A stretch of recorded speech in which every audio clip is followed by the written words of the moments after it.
कि जनार्दन भाई हाँ अच्छी भाई। भाई दया करके आउ वाक्य पूର୍ବରୁ ସାକ୍ଷ୍ୟ ପାଇଁ ଯୋଉମାନଙ୍କ ପ୍ରାର୍ଥନାର ଅନୁରୋଧ ରହିଛି ଆଉ ବାକ୍ୟ ପାଇଁ ସ୍ପେଶାଲି ଟିକେ ପ୍ରାର୍ଥନାରେ ଆପଣ ଆଗେଇ ନେବେ।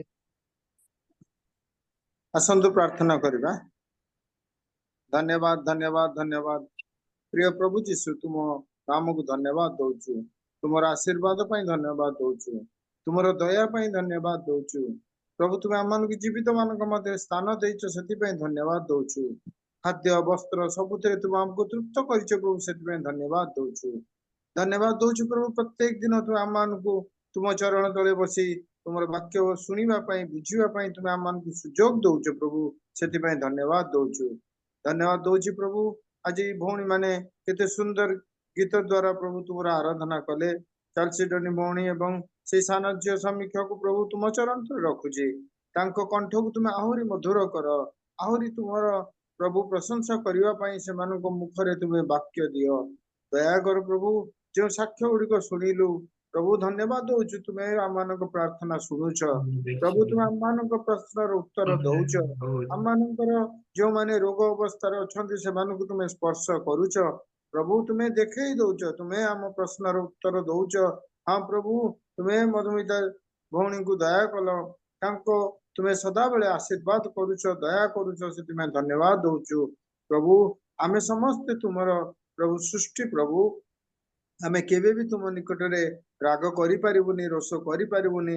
ପ୍ରଭୁ ତୁମକୁ କେବେ ବି ଆମେ ଦୋଷ ଦେଇପାରିବୁ ନାହିଁ, କାରଣ ଆମେ ତୁମର ସୃଷ୍ଟି ଏବଂ ତୁମେ ଆମର ପିତା।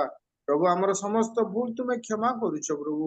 ଯଦି ଆମ ଜୀବନରେ କିଛି ଏ ପ୍ରକାର କାର୍ଯ୍ୟ ଥାଏ ଯାହା ପ୍ରଭୁ ତୁମର ମନରେ ଆଘାତ ଦଉଥାଏ, ତୁମକୁ କଷ୍ଟ ଦଉଥାଏ ପ୍ରଭୁ, ସେଥିରୁ ଆମମାନଙ୍କୁ କ୍ଷମା କର ଏବଂ ଆମେ ଆଉ ଯେପରି ସେ କାର୍ଯ୍ୟ କେବେ ନ କରିବୁ ପ୍ରଭୁ, ସେଥିପାଇଁ ଦୟା କର।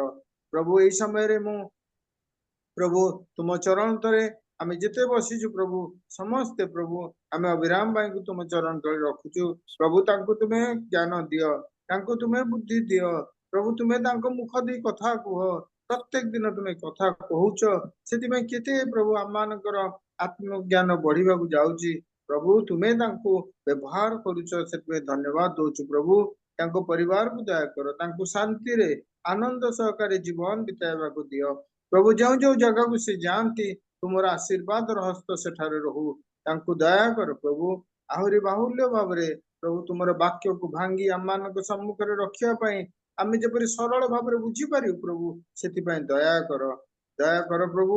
ସାମୁଏଲ ଭାଇଙ୍କ ପାଇଁ ପ୍ରାର୍ଥନା କରୁଛି, ସେ ଆଜି ଯେଉଁ ପରିଚାଳନା କରୁଛନ୍ତି ପ୍ରଭୁ, ଆରମ୍ଭରୁ ଶେଷ ପର୍ଯ୍ୟନ୍ତ ତୁମେ ତାଙ୍କ ସହିତ ରୁହ।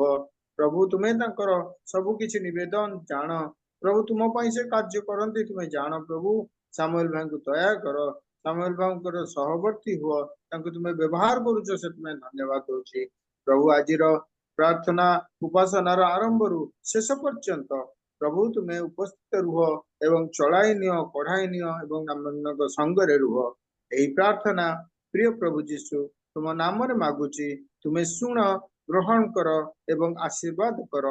ଆମେନ। ଆମେନ। ଧନ୍ୟବାଦ ଜନାର୍ଦନ ଭାଇ।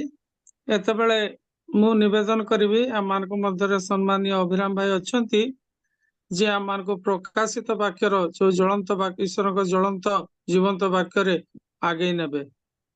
ସମ୍ମାନୀୟ ଅଭିରାମ ଭାଇ। ସମସ୍ତଙ୍କୁ ପ୍ରେଜ ଦ ଲର୍ଡ। ପ୍ରେଜ ଦ ଲର୍ଡ। ସାମୁଏଲ ଭାଇ ଧନ୍ୟବାଦ, ସୁନ୍ଦର ଭାବରେ ପରିଚାଳନା କରିଥିବାରୁ। ଆଉ ଆଜି ମାନେ ଅନେକ ମାନେ ସାକ୍ଷ୍ୟ ମାନେ ଶୁଣିବାକୁ ପାରିଛୁ, ସୁନ୍ଦର ଗୀତ ମଧ୍ୟ ଶୁଣିବାକୁ ପାରିଲୁ। ଆଉ ମାନେ ପ୍ରଭୁଙ୍କର ମାନେ ଧନ୍ୟବାଦ କରୁଛୁ। ମାନେ ତେବେ ଆସୁ ମାନେ ସେଇ ପ୍ରକାଶିତ ବାକ୍ୟ 1 ଅଧ୍ୟାୟକୁ ମାନେ ଖୋଲିବା। 14 ପଦରୁ 18 ପଦ ଆଉ ଥରେ ଜଣେ କେହି ପଢିବେ। ପ୍ରକାଶିତ ବାକ୍ୟ 1 ଅଧ୍ୟାୟ 14 ରୁ 18 ପଦ। ତାହାଙ୍କ ମସ୍ତକ ଓ କେଶ ହିମତୁଲ୍ୟ ଶୁଭ୍ର ଲୋମ ପରି ଶୁକ୍ଳ ବର୍ଣ୍ଣ, ଆଉ ତାହାଙ୍କ ଚକ୍ଷୁ ପ୍ରଜ୍ୱଳିତ ଅଗ୍ନିଶିଖା ସଦୃଶ। ତାହାଙ୍କ ପାଦ ଭାଟିରେ ପରିଷ୍କୃତ ଉଜ୍ଜଳ ପିତ୍ତଳ ତୁଲ୍ୟ। ପଢୁଛନ୍ତି ରଶ୍ମି ଜଣେ। ତାହାଙ୍କ ସ୍ୱର ମହାଜଲ କଲ୍ଲୋଳ ସଦୃଶ। ସେ ଆପଣା ଦକ୍ଷିଣ ହସ୍ତରେ ସପ୍ତ ନକ୍ଷତ୍ର ଧାରଣ କରିଥିଲେ। ତାହାଙ୍କ ମୁଖରୁ ତୀକ୍ଷ୍ଣ ଦିଗ୍ଧାର ଖଡ୍ଗ ନିର୍ଗତ ହେଉଥିଲା, ଆଉ ତାହାଙ୍କ ମୁଖ ମଧ୍ୟାହ୍ନକାଳୀନ ସୂର୍ଯ୍ୟ ପରି ତେଜମୟ ଥିଲା। ତାହାଙ୍କୁ ଦେଖି ମୁଁ ମୃତ ପରି ତାହାଙ୍କ ପାଦ ତଳେ ପଡ଼ିଗଲି। ସେଥିରେ ସେ ମୋ ଉପରେ ଆପଣା ଦକ୍ଷିଣ ହସ୍ତ ଥୋଇ କହିଲେ, ଭୟ କର ନାହିଁ, ଆମ୍ଭେ ପ୍ରଥମ ଓ ଶେଷ, ପୁଣି ସ୍ୱୟଂ ଜୀବି। ଆମ୍ଭେ ମୃତ ହେଲୁ, ଆଉ ଦେଖ, ଆମ୍ଭେ ଯୁଗେ ଯୁଗେ ଜୀବିତ ଅଟୁ। ପୁଣି ଆମ୍ଭର ହସ୍ତରେ ମୃତ୍ୟୁ ଓ ପାତାଳର କଞ୍ଚି ଅଛି। ଆମେନ୍। ଆମେନ୍। ପ୍ରଭୁଙ୍କର ଧନ୍ୟବାଦ ହଉ। ଯୋହନ ପାତ୍ମ ଦ୍ୱୀପରେ ଥିଲେ ମଧ୍ୟ, ବନ୍ଦୀ ଅବସ୍ଥାରେ ଥିଲେ ମଧ୍ୟ, ତାଙ୍କର ଚକ୍ଷୁ ଦୁର୍ବଳ ହୁଏତ ହେଇ ପଡିଥିବ, ଭାରାକ୍ରାନ୍ତ ହୁଏତ ହେଇ ପଡିଥିବେ ଯେ କେବେ ତାଙ୍କୁ ଏଠାରୁ ମୁକ୍ତି ମିଳିବ। ସେ ହୁଏତ ସୀମିତ କିଛି ଲୋକଙ୍କୁ ହୁଏତ ଦେଖୁଥିବେ ଯୋଉମାନେ ତାଙ୍କ ସହିତ ବନ୍ଦୀ ଅବସ୍ଥାରେ ବା ନିର୍ବାସିତ ଅବସ୍ଥାରେ ରହୁଥିଲେ, ସେମାନଙ୍କୁ ହୁଏତ ଦେଖୁଥିଲେ। ଗୋଟେ ଛୋଟିଆ ଦ୍ୱୀପରେ ରହିକି ସେ କିଛି ଜଙ୍ଗଲ, କିଛି ପଥର, ପୁଣି ଚାରିଆଡେ ସମୁଦ୍ରକୁ ଆଉ ଦେଖୁଥିଲେ। ସମୁଦ୍ରର ତରଙ୍ଗକୁ, ସେ ଶବ୍ଦକୁ ସେ ଶୁଣୁଥିଲେ, ଆଉ ସେଇଟା ହୁଏତ ତାଙ୍କର ନୀତିଦିନିଆ କାମ ଥିଲା। କିନ୍ତୁ ହଠାତ୍ କିନା ଆଉ ସବୁର ପରିବର୍ତ୍ତନ ହେଇଗଲା। ସେ ପ୍ରଭୁ ଯୀଶୁଙ୍କୁ ଦର୍ଶନ କଲେ, ଆଉ ଏଇଭଳି ଭାବରେ ସେ ଦର୍ଶନ କରୁଛନ୍ତି ଯୋଉ ଯୀଶୁଙ୍କୁ ସେ କେବେ ହୁଏତ ସେଇଭଳି ଭାବରେ ଦେଖି ନାହାନ୍ତି। ହଁ, ଥରେ ହୁଏତ ସେ ଦେଖିଥିଲେ, ଯେତେବେଳେ ରୂପାନ୍ତରିତ ହେଲେ 3 ଜଣ ଶିଷ୍ୟ ନେଇକି, ସେଠାରେ ଯୋହନ ମଧ୍ୟ ଥିଲେ, ପିତର, ଯୋହନ, ଯାକୁବ। ଆଉ ଏମାନଙ୍କ ସମ୍ମୁଖରେ ଯୀଶୁ ରୂପାନ୍ତରିତ ହେଲେ, ଅନ୍ୟ ରୂପ ଧାରଣ କଲେ, ଆଉ ମୋଶା ଏବଂ ଏଲିୟ ଆଉ ସେଠାରେ ଉପସ୍ଥିତ ହେଲେ। ପ୍ରଭୁ ଯୀଶୁ ସେମାନଙ୍କ ସହିତ କଥାବାର୍ତ୍ତା କରୁଥିଲେ। ଅଳ୍ପ ସମୟ ଯୋଉ ଯୀଶୁ ରୂପାନ୍ତରିତ ହେଲେ, ଆଉ ସେଇ ଯୋଉ ଦୃଶ୍ୟ ସେ ଦେଖିଥିଲେ, ତାପରେ ପୁଣି ଯୀଶୁଙ୍କର ଶାରୀରିକ ରୂପକୁ ଦେଖିଲେ, ଯୋଉ ରୂପକୁ ସେ ସବୁଦିନ ଦେଖୁଥିଲେ। କିନ୍ତୁ ଏଇଠି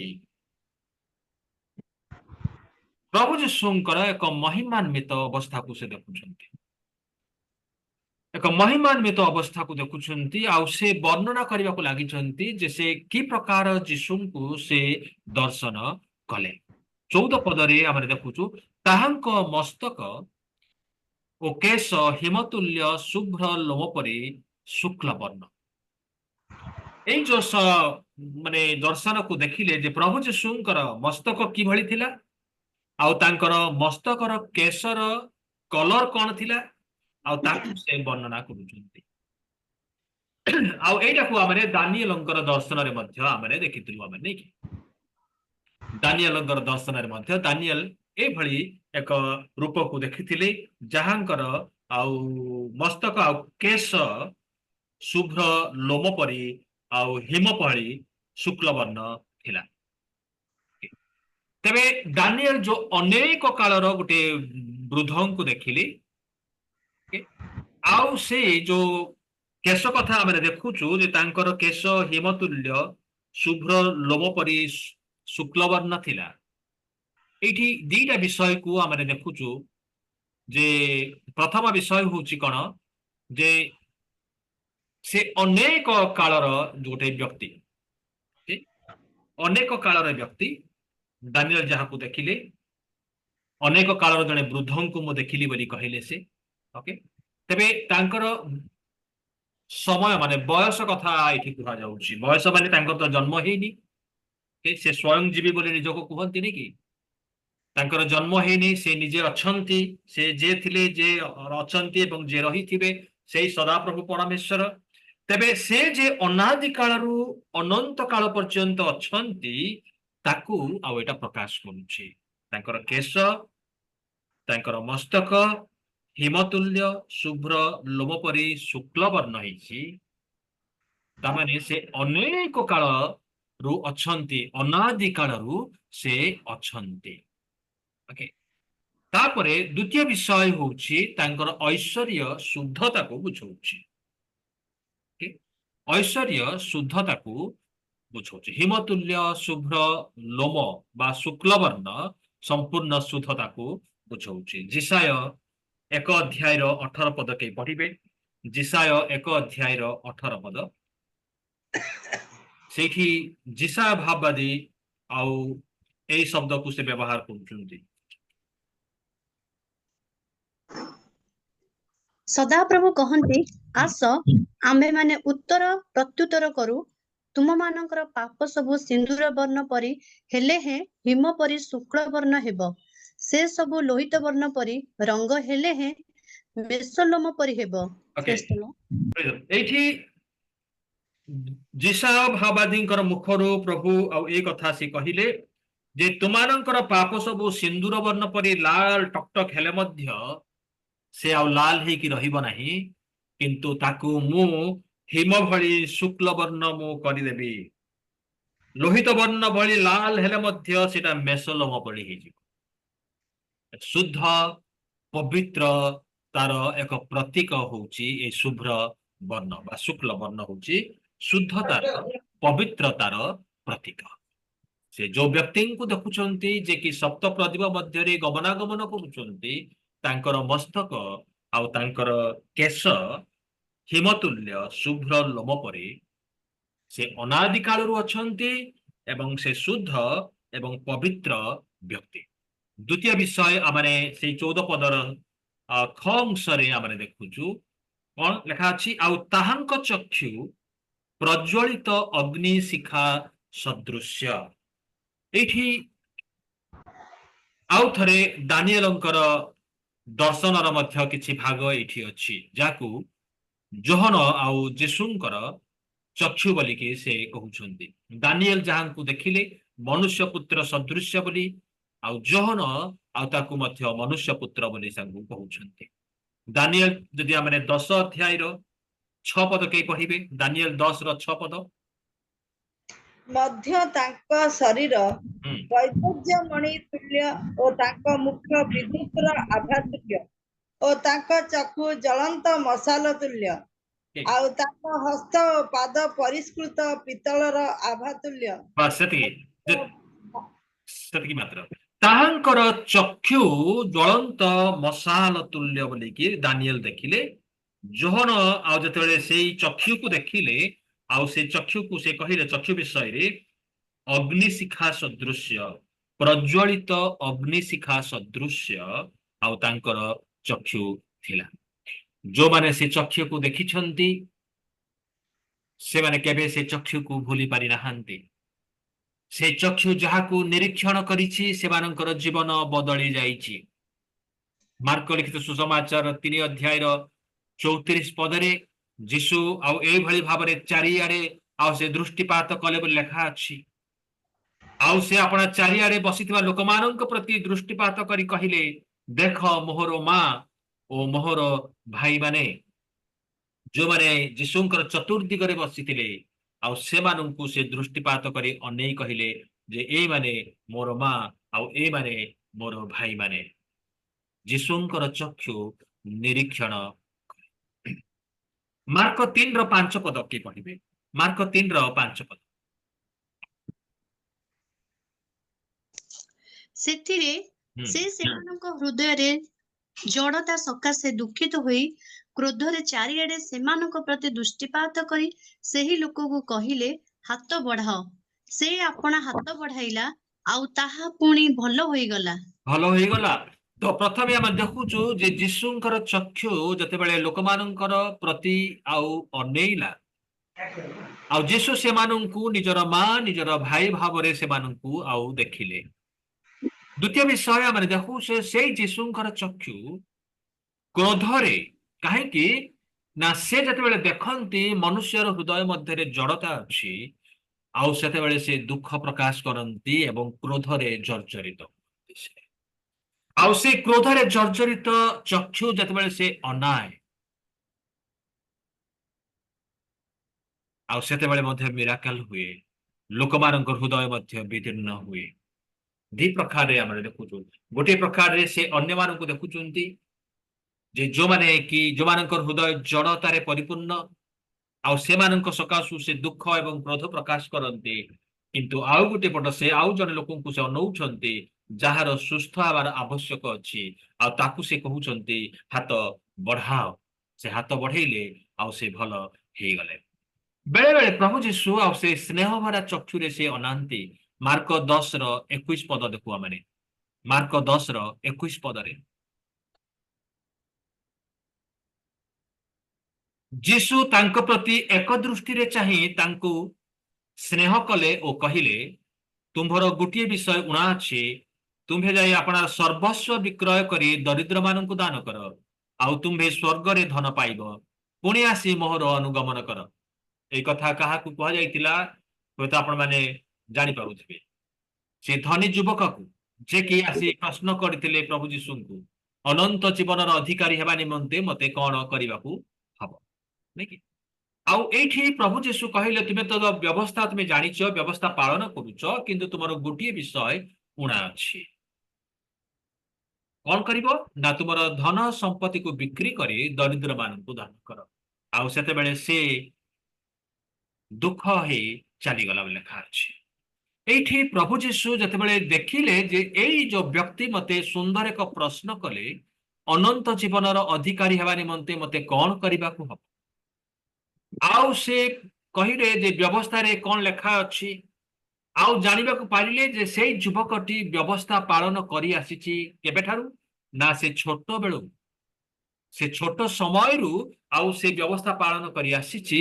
ଆଉ ସେତେବେଳେ ପ୍ରଭୁ ଯୀଶୁ ତାକୁ ସ୍ନେହ ଭରା ଆଉ ଚାହାଣୀରେ ତାକୁ ଅନେଇଲେ, ତାକୁ ତଥାପି କହିଲେ ଯେ ତୁମର ଗୋଟିଏ ଉଣା ଅଛି, ତୁମେ ବ୍ୟବସ୍ଥା ପାଳନ କରୁଛ, ବାକ୍ୟ ତୁମେ ପଢିଛ, ବାକ୍ୟକୁ ଜାଣିଛ, ସବୁ କିଛି ଠିକ ଅଛି, କିନ୍ତୁ ତୁମର ଗୋଟିଏ ଉଣା ଅଛି।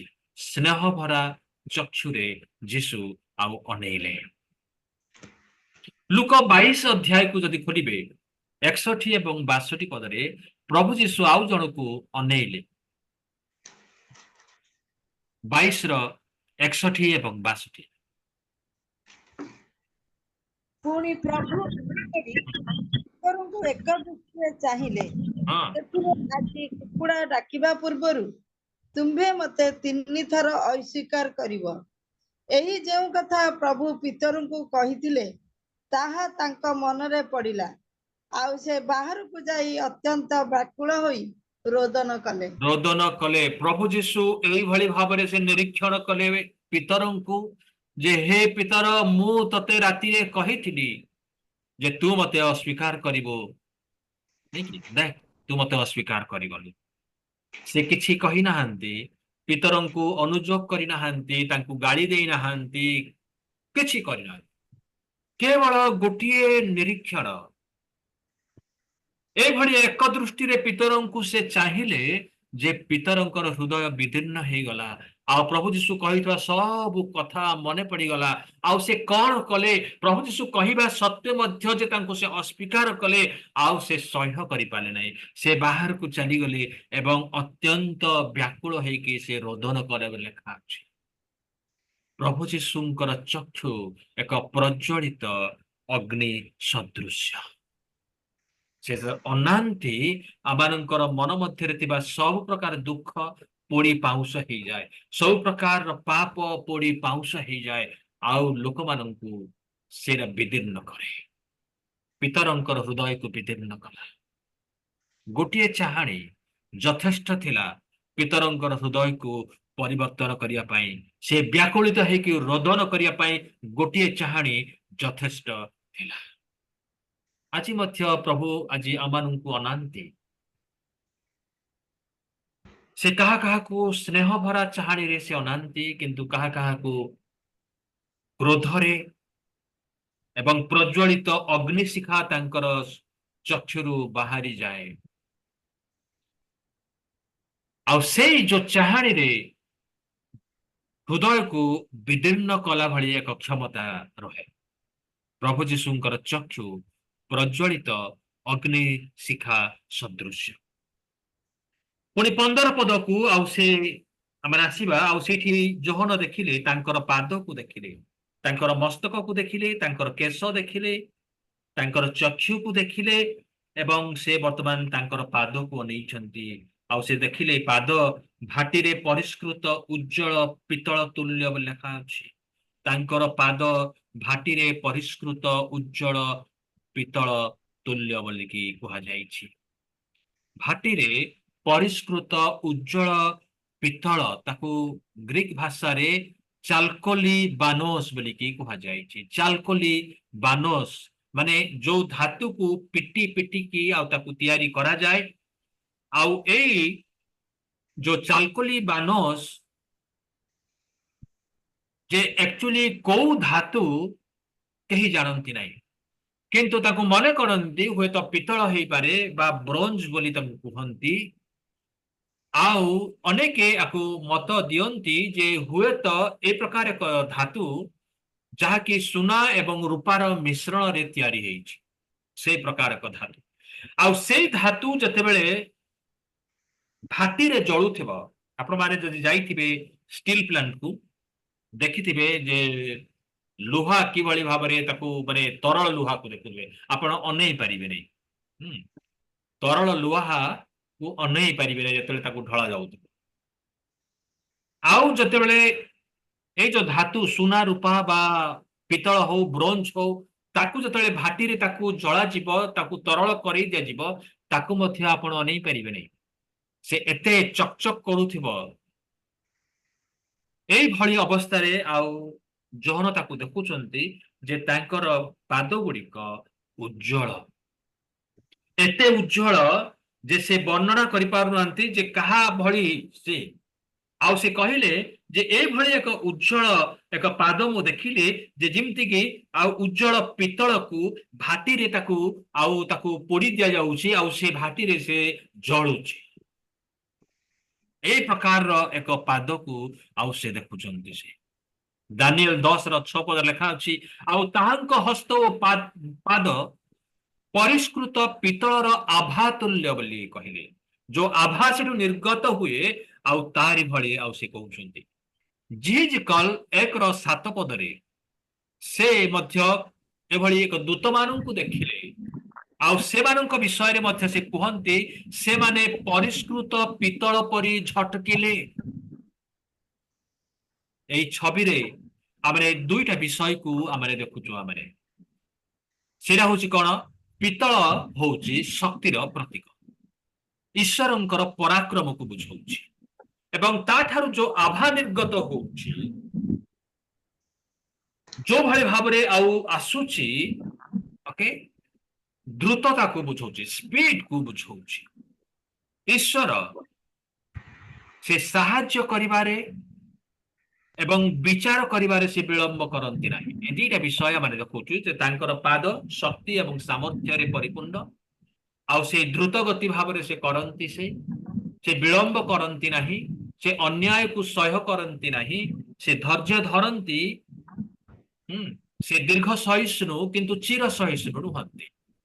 ସେ ହୁଏତ ଆପଣଙ୍କୁ ଏବଂ ମତେ ସେ ସମୟ ଦିଅନ୍ତି, ସାଙ୍ଗେ ସାଙ୍ଗେ ସେ ଆମମାନଙ୍କୁ ଦଣ୍ଡ ଦିଅନ୍ତି ନାହିଁ, ଅପେକ୍ଷା କରନ୍ତି। କିନ୍ତୁ ତାଙ୍କର ଦୀର୍ଘ ସହିଷ୍ଣୁତାକୁ ଆମେ ଚିର ସହିଷ୍ଣୁତା ବୋଲି ଆମେ ମନେ କଲେ ଆମେ ଭୁଲ କରିବା। ସେ ଦୀର୍ଘ ସହିଷ୍ଣୁ କିନ୍ତୁ ଚିର ସହିଷ୍ଣୁ ନୁହନ୍ତି। ତାଙ୍କର ପାଦ ଗୁଡିକ ତୀବ୍ର ଆଉ ତାଙ୍କର ପାଦ ଗୁଡିକ ମଧ୍ୟ ପରାକ୍ରମ ଏବଂ ଶକ୍ତିଯୁକ୍ତ। ତାଙ୍କର ପୁଣି ସେ 15 ଆଉ ଗୋଟେ ବିଷୟକୁ ଆଉ ଯୋହନ ବର୍ଣ୍ଣନା କରୁଛନ୍ତି, ତାହାଙ୍କ ସ୍ୱର ମହାଜଳ କଲ୍ଲୋଳର ସଦୃଶ୍ୟ ବୋଲିକି। ଜିହିଜକଲ 43:2 ଲେଖା ଅଛି, ଆଉ ଦେଖ ପୂର୍ବ ଦିଗସ୍ଥ ପଥରୁ ପରମେଶ୍ୱରଙ୍କର ପ୍ରତାପ ଆସୁଅଛି, ତାହାଙ୍କର ଶବ୍ଦ ଜଳରାଶିର ଶବ୍ଦ ତୁଲ୍ୟ ଓ ତାହାଙ୍କ ପ୍ରତାପରେ ଭୂମି ଦୀପ୍ତିମୟ ହେଲା। ଯୋହନ ଯେଉଁ ଦ୍ୱୀପରେ ରହୁଥିଲେ ଚାରିଆରେ ଆଉ ଜଳରାଶି ଥିଲା, ଆଉ ହୁଏତ ସେ ସମୁଦ୍ରର ଶବ୍ଦକୁ ଆଉ ସେ ଶୁଣୁଥିଲେ। ସେ ସବୁବେଳେ ସମୁଦ୍ରର ଗର୍ଜନକୁ ହୁଏତ ସେ ଶୁଣୁଥିଲେ। ଆଉ ଏଇଠି ଯେତେବେଳେ ସେ ଈଶ୍ୱରଙ୍କର ସେ ପ୍ରଭୁ ଯୀଶୁ ଖ୍ରୀଷ୍ଟଙ୍କର ସ୍ୱରକୁ ସେ ଶୁଣିଲେ, ଆଉ ସେଇ ସ୍ୱର ସହିତ ସେ ତୁଳନା କରୁଛନ୍ତି। ସମୁଦ୍ର ଯେଭଳି ଗର୍ଜନ କରୁଛି, ତରଙ୍ଗର ଯୋଉ ଗର୍ଜନ ଆସେ, ଆଉ ସେ ପ୍ରଭୁ ଯୀଶୁଙ୍କର ଶବ୍ଦ ସେଇଭଳି ଗର୍ଜନ ଥିଲା। ସେଇଭଳି ସେ ଗର୍ଜନ କରୁଥିଲେ। ସେ ସବୁବେଳେ ସେ ଗର୍ଜନ କରନ୍ତି ନାହିଁ, ବେଳେ ବେଳେ ସେ ଶାନ୍ତ କ୍ଷୁଦ୍ର ରବରେ ସେ କଥା କୁହନ୍ତି। ପ୍ରଭୁ ଯୀଶୁ ସେ ସବୁବେଳେ ଗର୍ଜନ କରନ୍ତି ନାହିଁ। ଯୋଉମାନଙ୍କ ନିମନ୍ତେ ଗର୍ଜନ କରିବାର ଆବଶ୍ୟକ, ସେମାନଙ୍କ ନିମନ୍ତେ ସେ ଜିହୁଦାର ସିଂହ ଭଳି ସେ ଗର୍ଜନ କରନ୍ତି। किंतु जो मानू से आश्वासन देवा निमंते परित्राण देवा निमंते सांत्वना देवा निमंते आशीर्वाद देवा निमंते अनुग्रह देवा निमंते आ से कथा कहती से मानू शांत क्षुद्र रवरे से कथा कहते किंतु तांकर शब्द महाजल कोल्हर शब्द सदृश्य बोली से कहले।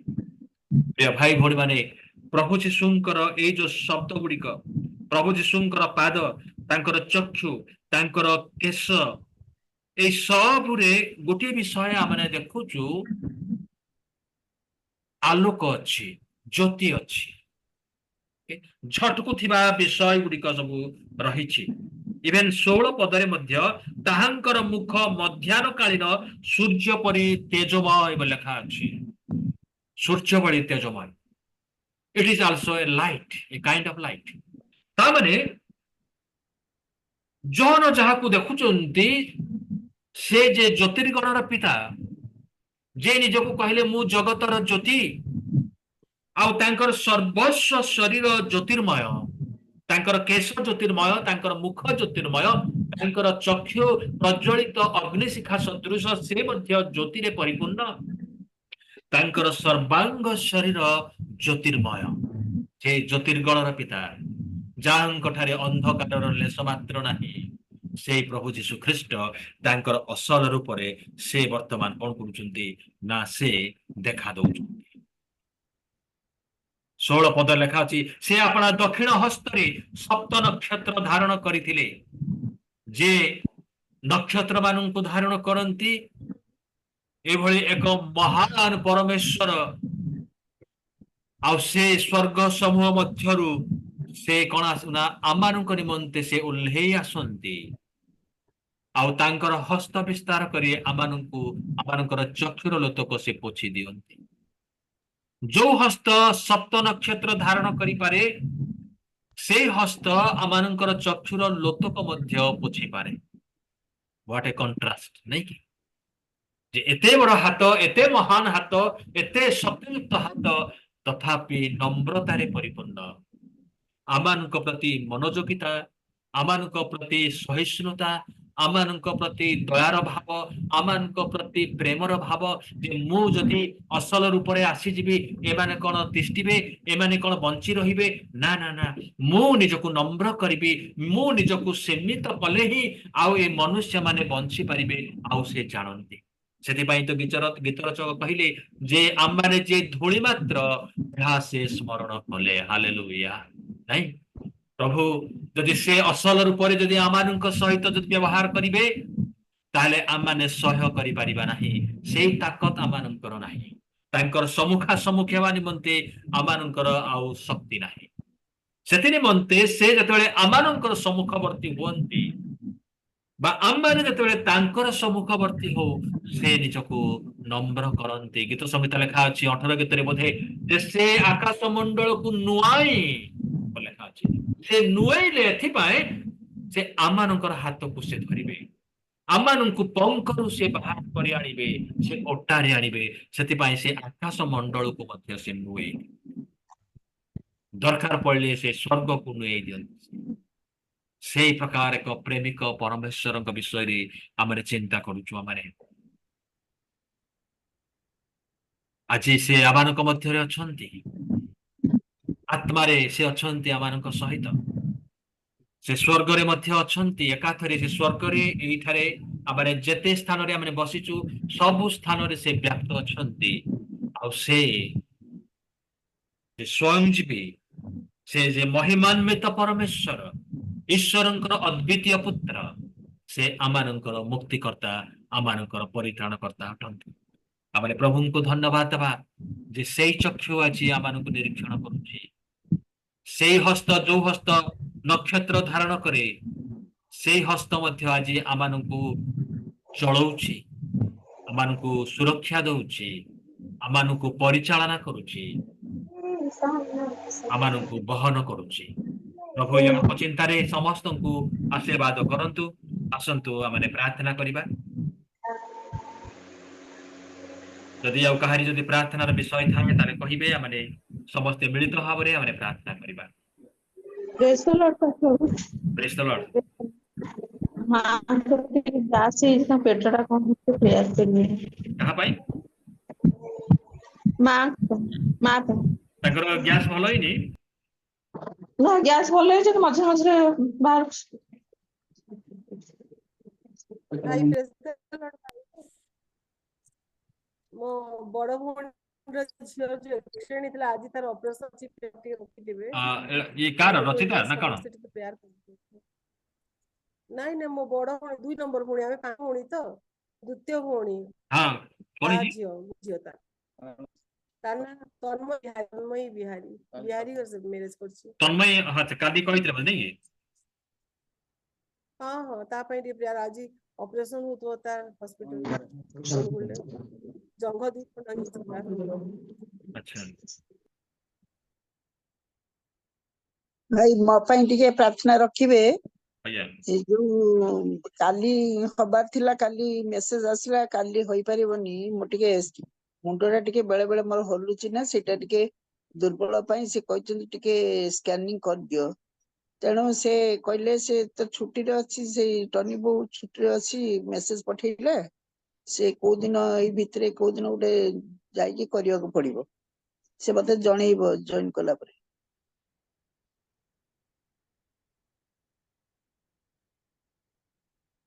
ଆସନ୍ତୁ ଆମେ ପ୍ରାର୍ଥନା କରିବା। ଭାଇ ମୋ ପାଇଁ ଭାଇ ମୋର ଟିକେ ହଁ ମୁଣ୍ଡ ଟିକେ ଆଜି ଖାଇଦେଲି, ସେ ଆମ୍ବ ଖାଇଦେଲା, ମୁଁ ଟିକେ ମୁଣ୍ଡଟା ଧିକ ଧିକ ହଉଛି, ଟିକେ ପ୍ରାର୍ଥନା ରଖି। ଆଉ ସବୁ ବିଷୟରେ ମୁଁ ଖାଲି ଟିକେ ମାନେ ନେଗେଟିଭ ଚିନ୍ତା ଆଗେ ଭାବିନିଏ, ସେଟା ଟିକେ ପ୍ରାର୍ଥନା ରଖି, ଯେମିତି ମୋ ପାଖରୁ ସେଟା ଦୂର ହବ। ଆମେ ମଙ୍ଗଳମୟ ପରମେଶ୍ୱର, ଧନ୍ୟବାଦ ପ୍ରଶଂସା କରୁଛୁ ହେ ପିତା, ଯେ ତୁମେ ଯିଏ ଅଛ ସେ ଅଛ ସ୍ୱୟଂଭୂ। ତୁମେ ଆମମାନଙ୍କ ମଧ୍ୟରେ ଅଛ ପ୍ରଭୁ, ଆମମାନଙ୍କ ଭିତରେ ଅଛ ଏବଂ ଆମମାନଙ୍କର ଚତୁର୍ଦିଗରେ ଅଛ। ଯେତେବେଳେ ପ୍ରଭୁ ବିପଦ ଆସେ, ଯେତେବେଳେ ସଙ୍କଟ ଆସେ, କ୍ଲେଶ ଆସେ, ରୋଗ ଆସେ, ଅଭାବ ଅନାଟନ ଆସେ ପ୍ରଭୁ, ଆମେ ବିଚଳିତ ହେଇପଡୁ, ବିଶ୍ୱାସରେ ପ୍ରଭୁ ଆମେ ନିଅଣ୍ଟିଆ ହେଇଯାଉ। କିନ୍ତୁ ସେଇ ସମୟରେ ମଧ୍ୟ ପ୍ରଭୁ ତୁମେ ଆମମାନଙ୍କ ସହିତରେ ରୁହ ଏବଂ ତୁମର ସେଇ ପ୍ରଜ୍ୱଳିତ ଚକ୍ଷୁ ଦ୍ୱାରା ପ୍ରଭୁ ଆମମାନଙ୍କୁ ନିରୀକ୍ଷଣ କର ଏବଂ ପ୍ରଭୁ ତୁମର ସେଇ ବଳବନ୍ତ ହସ୍ତରେ ପ୍ରଭୁ ଆମମାନଙ୍କୁ ଧରି ରଖ, ଆମମାନଙ୍କୁ ପଡିବାକୁ ଦିଅ ନାହିଁ। ପ୍ରଭୁ ଆମେ ଧନ୍ୟବାଦ ଦଉଛୁ ଯେ ଏ ପର୍ଯ୍ୟନ୍ତ ପ୍ରଭୁ ତୁମେ ବିଶ୍ୱସ୍ତ ବୋଲି ପ୍ରଭୁ ଆମେ ଜୀବିତ ଅଛୁ। ତୁମର ପ୍ରତିଜ୍ଞା ଗୁଡିକ ତୁମେ ପାଳନ କରିଛ ବୋଲି ପ୍ରଭୁ ଆମେ ଆଜି ଜୀବିତ ଅଛୁ। ତୁମେ ଆମମାନଙ୍କୁ ଦୟା ପ୍ରଦର୍ଶନ କଲ ବୋଲି ପ୍ରଭୁ ଆଜି ଆମେ ଜୀବିତ ଅଛୁ। ନହେଲେ ପ୍ରଭୁ ଆମେ ଅନ୍ୟମାନଙ୍କ ପରି ପ୍ରଭୁ ଆଜି ଆମେ ଜଗତରେ ନଥାନ୍ତୁ। ପ୍ରଭୁ ଆମେ ଧନ୍ୟବାଦ ଦଉଛୁ ଯେ ତୁମେ ଆମମାନଙ୍କ ସହିତରେ ଅଛ, ଆମମାନଙ୍କୁ ପ୍ରେମ କରୁଛ, ଆମମାନଙ୍କୁ ଦୟା କରୁଛ। ପ୍ରଭୁ ଆଜିର ବାକ୍ୟ ନିମନ୍ତେ ମଧ୍ୟ ଆମେ ଧନ୍ୟବାଦ ଦଉଛୁ। ପ୍ରଭୁ ବାକ୍ୟ ଦେଇ ପ୍ରଭୁ ଆଜି ଆମମାନଙ୍କୁ କଥା କହିଛ। ତୁମେ ଯେ ପ୍ରଭୁ ମହିମାନ୍ବିତ ପରମେଶ୍ୱର, ହଁ ପ୍ରଭୁ ତୁମେ ଯେ ପ୍ରଭୁ ଜ୍ୟୋତିର୍ଗଣର ପିତା, ହଁ ପ୍ରଭୁ ତୁମେ ସେଇ ପ୍ରଭୁ ଜ୍ୟୋତିର୍ମୟ ପିତା, ଆମମାନଙ୍କୁ ମଧ୍ୟ ଜ୍ୟୋତିରେ ପ୍ରଭୁ ହଁ ପ୍ରଭୁ ଗମନାଗମନ କରିବା ପାଇଁ ସୁଯୋଗ ଦଉଛ, ସେଥିପାଇଁ ଆମେ ଧନ୍ୟବାଦ ଦଉଛୁ। ଯଦି ଆମମାନଙ୍କର ଜୀବନରେ କୌଣସି ଅନ୍ଧକାରର ବିଷୟ ରହିଥାଏ, ସେଇ ସବୁକୁ ପ୍ରଭୁ ତୋର ବାକ୍ୟର ଆଲୋକରେ ଆଲୋକିତ କର, ସଜୀବ କର, ପବିତ୍ର କର ବୋଲି ପ୍ରାର୍ଥନା କରୁଛେ। ପ୍ରାର୍ଥନା କରୁଛି ପ୍ରଭୁ ଶୁଭ୍ରା ଦିଦିଙ୍କ ନିମନ୍ତେ। ହଁ ପ୍ରଭୁ ତାଙ୍କର ଯୋଉ ମୁଣ୍ଡର ପ୍ରଭୁ ସ୍କାନିଂ ହବାର ଥିଲା, ହଁ ପ୍ରଭୁ ତାହା ସ୍ଥଗିତ ହେଇଛି, କିନ୍ତୁ ଆମେ ନିବେଦନ କରୁଛୁ ହେ ପିତା, ତୁମ ଦାସୀଙ୍କୁ ତୁମେ ସ୍ପର୍ଶ କର।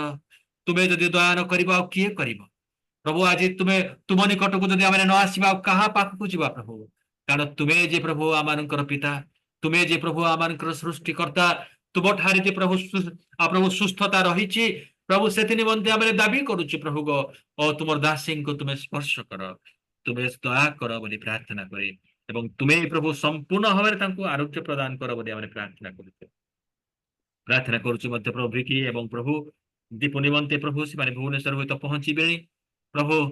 4 ତାରିଖ ଦିନ ତାଙ୍କର ଯୋଉ ପ୍ରଭୁ ନୂଆ ପୋଷ୍ଟରେ ପ୍ରଭୁ ସେ ଜଏନିଂ ହବ ପ୍ରଭୁ। ବିକିକୁ ପ୍ରଭୁ ତୁମେ ଆଶୀର୍ବାଦ ଯୁକ୍ତ କରିଛ, ସମ୍ପୂର୍ଣ୍ଣ ଭାବରେ ପ୍ରଭୁ ତୁମେ ହସ୍ତ ମୁଠାରେ ତାକୁ ଧରି ରଖ, ଜଗତରେ ହଜିବାକୁ ଦିଅ ନାହିଁ ପ୍ରଭୁ। ନୂଆ ଚାକିରିରେ ପ୍ରଭୁ ତୁମେ ଆଶୀର୍ବାଦ କର ଏବଂ ପ୍ରଭୁ ତୁମର ସନ୍ତାନ ଭାବରେ ପ୍ରଭୁ ତାଙ୍କୁ ମଧ୍ୟ ତୁମେ ସୁରକ୍ଷା ଦିଅ ଏବଂ ପ୍ରଭୁ ଅନ୍ୟମାନଙ୍କ ପ୍ରଭୁ ଠାରେ ମଧ୍ୟ ପ୍ରଭୁ ତୁମେ ହାରିବାକୁ ଦିଅ ନାହିଁ ପ୍ରଭୁ। ତୁମେ ପ୍ରଭୁ ତୁମର ଗୌରବର କାରଣ କର ବୋଲି ପ୍ରାର୍ଥନା କରୁଛି। ପ୍ରାର୍ଥନା କରୁଛୁ ମଧ୍ୟ ପ୍ରଭୁ ମଧୁମିତା ଭଉଣୀଙ୍କ ନିମନ୍ତେ ମଧ୍ୟ ପ୍ରଭୁ 65 ବର୍ଷ ପର୍ଯ୍ୟନ୍ତ ପ୍ରଭୁ ତୁମେ ତାଙ୍କର ତତ୍ତ୍ୱାବଧାନ କଲ हाँ प्रभु आम धन्यवाद दौचु प्रभु जीवन में तुम अनेक आशीर्वाद करिछ एई दिन मानकरे मध्य प्रभु तुम्हें दया कर। हाँ प्रभु से निजको संयम करिया पारिबे। हाँ प्रभु तुमर वाक्य तांकर मुखरे दियो तांकर मन मस्तिष्क रे प्रभु तुमर वाक्य रे परिपूर्ण कर अनुग्रह दान दियो प्रभु जेभଳି से प्रभु अन्य मानक पाई प्रभु आशीर्वाद कारण हा पारिबे प्रभु तुम्हें दया कर बोली प्रार्थना करूछु मध्य प्रभु मुना निमंते मध्य तुमर निमंते से केते उद्योगी अटंती प्रभु तुम्हें मध्य प्रभु तांको अनेक थर तुम कथा कहिछ पिता। हाँ प्रभु एई दिन मानकरे मध्य प्रभु विभिन्न भाव में शैतान प्रभु नेगेटिव चिंता गुड़िक प्रभु तांकर मन मध्य को आणुची व्यतिव्यस्त करुची निराश हताश विभिन्न प्रकार प्रभु दुर्बलता प्रभु आनी दौचे। प्रार्थना करे प्रभु तुम दासी को तुम्हें दयानुग्रह कर तुम वाक्यर परिपूर्णता दियो आत्मांकर परिपूर्णता दियो एवं सब नेगेटिविटी जीशुंक नाम चली जाओ एवं प्रभु से अवसर आत्मा जीशुंक नाम चली जाओ तांकु प्रभु तुम शक्ति रे प्रभु परिपूर्ण कर बोली प्रार्थना करे। प्रार्थना करुची प्रभु तांकर मुंडर मध्य जो अबिंधा रही प्रभु ता मध्य जीशुंक नाम सुस्थ हो बोली आम प्रार्थना करुछु। प्रार्थना करुची प्रभु सौम्यार मध्य प्रभु आईक निमंते प्रभु तुम दासी को मध्य तुम्हें दया कर प्रभु और प्रभु शारीरिक दुर्बलता रही गैस्ट्रिक एसिडिटी जीशुंक नाम दूरे चली जाओ एवं तुम सुस्थकारी शक्ति प्रभु तांको बेष्टन करू। प्रभु प्रार्थना करुची मध्य तन्मयी निमंते केते बड़ एक प्रभु दुर्घटना थिला तांकर जीवन को तुम्हें रक्षा कल प्रभु आम धन्यवाद दौचु तांकर गोड़ भांगी आज ऑपरेशन हबार रही प्रभु ओ प्रभु तुम संतान को तुम्हें दया अनुग्रह कर पिता ए घड़ी संधि मुहूर्त रे ओ प्रभु विपदर समय रे प्रभु तुम्हें तांकर संगरे रुह से ऑपरेशन थिएटर मध्य तुम उपस्थिति परिपूर्ण कर जो डाक्तर तांकर ऑपरेशन करिवे हे प्रभु तांको मध्य प्रभु ऊर्ध्व ज्ञान बुद्धि प्रदान कर समस्त चिकित्सा समस्त अस्त्रोपचार ओ प्रभु तुम गौरवर कारण हो बोली प्रार्थना करे। हाड़ प्रभु हाड़ को मिसी जाओ एवं प्रभु से रोग सुस्थ हो ओ प्रभु समस्त क्षत मिसी जाओ बोली प्रार्थना करुचु। ताठारु प्रभु मानसिक भाव में जो आघात लगी ता मध्य जीशुंक नाम दूर हो ओ प्रभु तांको तुम्हें बलवान कर शक्ति युक्त कर एवं तुम भरसादायक वाक्य दे प्रभु और तुम उपस्थिति मध्य आवरी रख बोली आम प्रार्थना करुचु। प्रार्थना करुची प्रत्येक जन निमंते प्रभु जते जन आज उपस्थित अच्छु जो मैंने अनुपस्थित रही से प्रत्येक को प्रभु तुम्हें कथा कही प्रभु और तुम्हें प्रभु आत्मा रे परिपूर्ण कर ए दिन मानक प्रभु तुम्हें आम संगे रुह बोली ए प्रार्थना केवल जीशुंक नाम मागिलु आमेन। एत पिता ईश्वर प्रेम पुत्र जीशुंकर अनुग्रह एवं दया पवित्र आत्मा तुम शांति शक्ति एवं सुमधुर सहभागिता आज तुम आगमन पर्यंत एठार थिबा प्रत्येक संगे संगे रही उपकार एवं कल्याण करंतु आमेन आमीन आमेन। समस्त praise the Lord praise Praise the the Lord Lord. Praise the Lord भाई praise the Lord thank you so much भाई नमस्कार नमस्कार भाई नमस्कार नमस्कार प्रेज द लॉर्ड भाई प्रेज द लॉर्ड हाँ praise the Lord thank you praise the Lord भाई प्रेज द लॉर्ड।